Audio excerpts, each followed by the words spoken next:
Hey, again, welcome back to our Read Alouds. It's Mr. Lohn. So good to be with you again. Happy to have the weekend ahead of us, a chance to recharge after that first full week of school. Students, you did an amazing job grinding through. I know this early part of the year, and for teachers too, the days can feel long, and we're getting back into the mode of things, but you did an amazing job. And I also figured, for Friday, since we're looking forward to that weekend, since we're a little tired, we need a laugh. And so the book I picked out today is one that hopefully brings a smile, a couple giggles, maybe a big chuckle somewhere in there. Enjoy this book by Douglas Reese called Sinclair, the Velociraptor who thought he was a chicken. All right, here we go.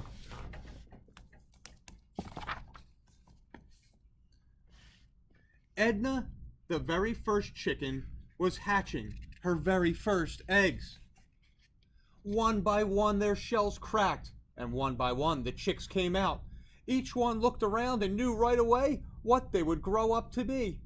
"Mama," said Florinda, said Caroline. "Mama," said Sonia, and Angelica, and Jojo, and Diana, and Bernice. "Mama," said Edna. Ankylosaurus and Parasaurolophus and Triceratops came by. "Oh, what lovely babies," they said. "How many eggs did you lay?" Parasaurolophus asked. "7," Edna said. "Are you sure it wasn't 8?" Ankylosaurus said. "Because there's another egg right over there, and it isn't mine." It was the strangest looking egg any of them had ever seen. Who would leave their egg just lying around? Edna said, "Anyway, I'll take care of it. I suppose one more baby won't make any difference." And she rolled the egg with her beak all the way to her nest. Edna sat on the egg a long time. She sat on it in the hot sun and in the rain. Meanwhile, her daughters got bigger and grew their first grown-up feathers.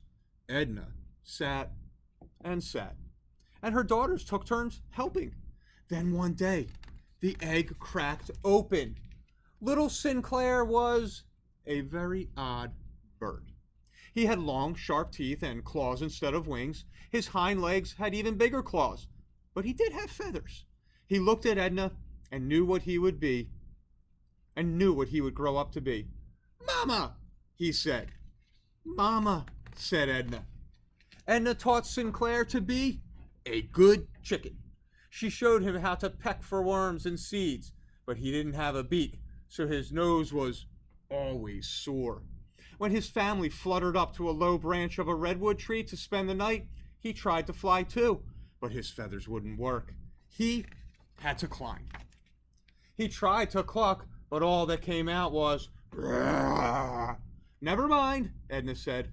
"I'm very proud of you." "Never mind," said Florinda and Sonia and Diana and Caroline and Jojo and Angelica and Bernice. "You're still our brother." But Sinclair couldn't help wishing he were a better chicken. Then one day into the forest came Gorgosaurus. He was big, and he was mean, and he was fast, and he was hungry.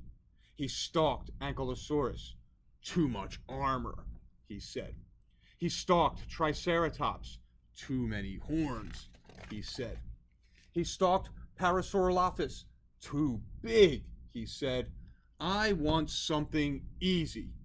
Then he saw Edna and her children. Just right. Gorgosaurus hid until the chickens came by. Then he reached down and grabbed Florinda and Bernice.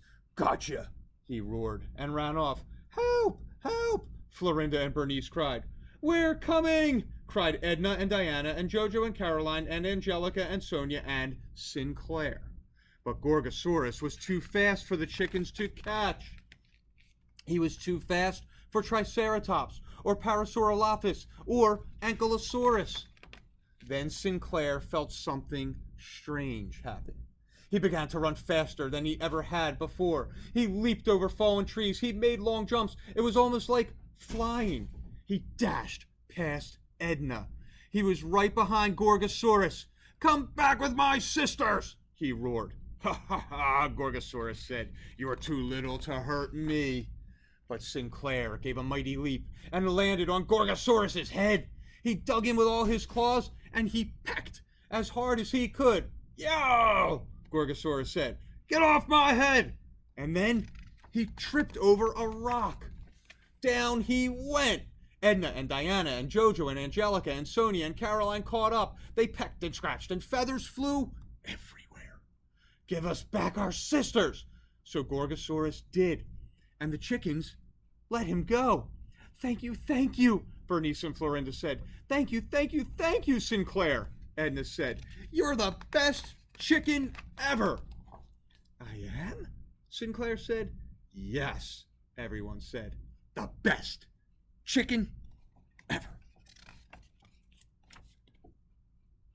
So, boys and girls, I hope you liked that story. A couple laughs in there, of course, with Sinclair being the Velociraptor who thought he was a chicken, but also an awesome theme to the story. Always be there to help. Be there for your family. Sinclair certainly was, and he knew that he could come along and save the day.